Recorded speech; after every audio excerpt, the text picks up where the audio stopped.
Content. Hi guys, Freaking Fishka here with another video for you today.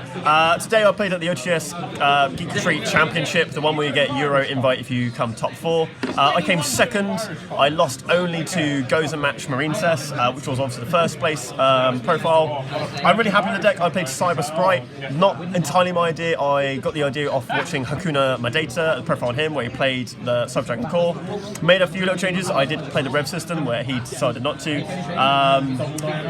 Otherwise, I'll do the deck profile. Any questions, feel free to ask below. I did play this deck also on Thursday at Locals for practice, and I went undefeated there. So if you include all the rounds together, through 9 rounds, I went X1-1. Through the equivalent of 9 rounds. Anyway, let's go to the profile. 3 Spright blues, really obvious, 3 jet, 2 reds, 1 carrot, 1 pixies. This is like the norm for most Spright players. A few people are playing 9 names rather than 10. They're playing 1 red. I like playing 9 names because I want to see as many Sprights as I can, because ultimately they are extenders as well as just useful cards. Pixies did play it once today for the honest effect, but the summon effect did come up, so I still play the Pixies. I really like it. Other engines, I'm playing 3 Subdragon Core. A lot of people looked at this and went, what? Especially on the Thursday, and a few people that are new today.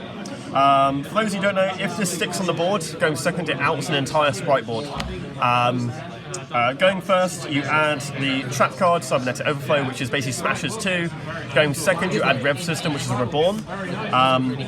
But effectively, you can normal summon this, add the trap, and then contact fuse their elf and their toad. Their elf and this into Mega Fleet, and then Mega Fleet punch over the toads, and that's out that outs the entire board. Also comes up against Tyr when they make the similar Frog Spright board. It comes up against like Ignista, not that I played that, or Mathmech if they make like a Towers in the Monster Zone. Comes up against Marincess annoyingly. Unfortunately, didn't get to do that against the Marincess player. Also has the effect of if you banish it from graveyard and summon another from deck, so in your next turn it will give you a level 2 follow-up if they break your board. So otherwise it's just a really good card. Other engines, we played the Frog engine. Toad is really strong, and please Konami do not ban my Froggy boys. I love playing frogs. This is like the new combo frog, hence why I like playing it. Hand traps, we're playing 3 Ash, 3 Crow, these are the good ones. 3 Nibiru still comes up quite a lot surprisingly, and then 3 Imperm.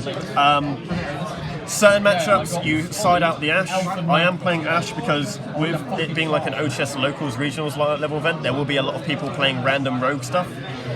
There might be like a branded player, there might be like, I don't know, an invoked player, and you do this, like invokes, Dogmatica, you do this on the Meltdown. Ash came out against some decks, but mostly it was actually really clutch. It came in really useful. DD Crow by far the best hand trap for me in this format. Amount of times I drew 2, I was like, yep, cool, my opponent isn't playing. Onto the spells. 3 starter, 1 smasher, the norm. 2 cyber emergency, it's the rogue set for core. The important thing to remember is core is a mandatory activation, so if they have a toad, they can negate it. But late game, when you normal summon core, obviously the effect activates, you might as well just add another emergency to get you another core, keep that hand advantage, and always that threat of linking off, fusing off stuff in the extra monster zone. I'm playing the 1 Rev system. The player on Hakuna Matata's channel, I'll put that in the description. He didn't play the Rev system, he took it out after testing. I sided this out every game when I was going first, but when I was going second, this came in really clutch, because obviously you can call, contact fuse, reborn the core, you have a level 2 extender. Game 3, last round against Live Twin Spright. This came up because I enabled me to basically have another extender of level 2 on board, so when he smashed my board and then like Live Twin popped my board, I still had a level 2 that I could access and then continue my Spright plays, so that was really important. It's cuttable, but it came in clutch a few times. 2 Prosp. Some people are playing 2 now. I play 2 because I own 2. I'm not afraid to admit that. It's a really good card. I used it once this whole event, so yeah. Last 2 is the Call by the Grave. It came in clutch, and the Overflow that you add off of Cybernetic Core.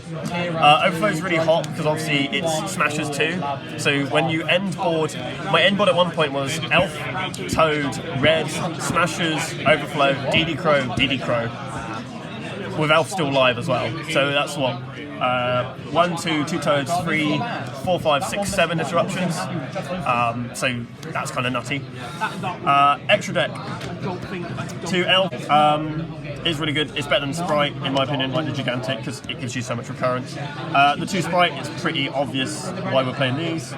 1 Toad, standard, 1 Omni Nibaru, can never say that right, it's out to the Nib token. Skycav, it's for the Zeus play. 1 Almirage, if you brick on either swap or core, this lets you go full Spright combo. Say you open swap and 4 hand traps, or core and 4 hand traps. You normal the core, add a rev system, link into this, summon back the core, make elf, summon back the core again, and then you make gigantic and you go off that way. If you open swap, you do the same thing but with Rona Toad in it. Dark to snipe your opponent's graveyard. Unicorn again to out the opponent's Nib token or my Nib token. Boral Sword, I don't know an access code, and to be honest, I don't feel like I need it that much with the links I'm playing. Boral Sword does come up if you like Elf, Toad, something, and that's your board. When it goes back to you, you can summon back from Elf, make a Boral Sword, and just attack really simply for game. And then the last 2 slots, the Mega Fleet and the Fortress. Obviously this outs the entire Spright board, this outs the Zeus play. So if they have Zeus and you use a normal summon core, they have to Zeus there, otherwise you just go mine now. In the old defense, I was going to play like an Earth Machine player, that would have come up really well. Annoyingly, no one played Earth Machine at Event 2022, don't know why. Side deck, Ibli, I did it once, I can't remember who against. Oh, no, I did it round 1 against Danger, Therion, Adventure, so you just give him this and all his dangers were dead, so yay. Red Resonator, because it is only a tuner and I only use it for tuner-related reasons. Pancratops, because it's a good card. Free anti-spell that won me the Flunder matchup because he had 2 Dark Ruler in hand, I was like, no. Free Mystic Mine, this was going to be Dark Ruler, but then I changed it out from Mystic Mine at last reason. My thinking was that Dark Ruler doesn't really touch a tier board that much, and it's only for 1 main phase or turn, whereas Mystic Mine you can use routinely. You can also play under the mine with things like Smashes, which we'll show in a minute, which is quite nice. Ban this. No!